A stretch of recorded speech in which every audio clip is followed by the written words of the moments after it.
Good day, sir. I am Niza from B.BSED English.2A, and this is my video presentation about the components of communicative competence. Communicative competence is the ability of a learner to use language and communicate successfully. In linguistics, communicative competence refers to a language user's grammatical knowledge of syntax, morphology, phonology, and the like, as well as social knowledge of how and when to use utterances appropriately.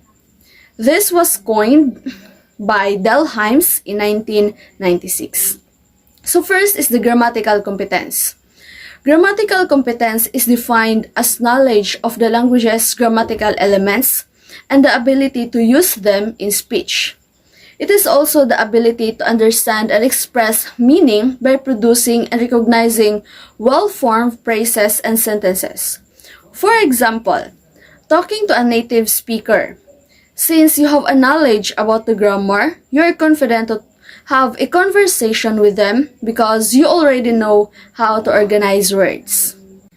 Second is the social-linguistic competence. Social-linguistic competence is the mastery of the cultural rules of use and discourse rules that apply to different languages. The emphasis in cultural rules of use is on the appropriateness of communicative acts and the naturalness of speech within the given socio-cultural text.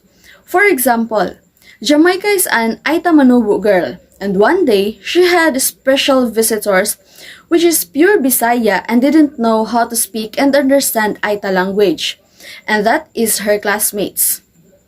Jamaica and her family welcome their visitors warmly, and since they know how to speak Bisaya, so they use it to communicate with their visitors.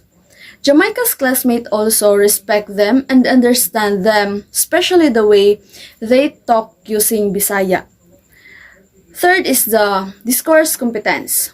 Discourse competence is knowing how to interpret the larger content and how to construct longer stretches of language so that the parts make up coherent whole.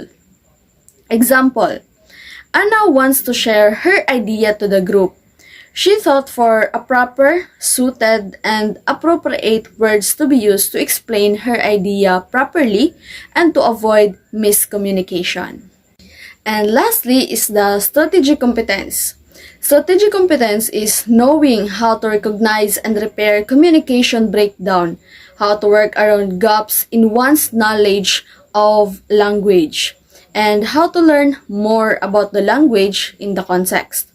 For example, after watching and listening a storytelling, the students was given a task to rewrite what the story is all about.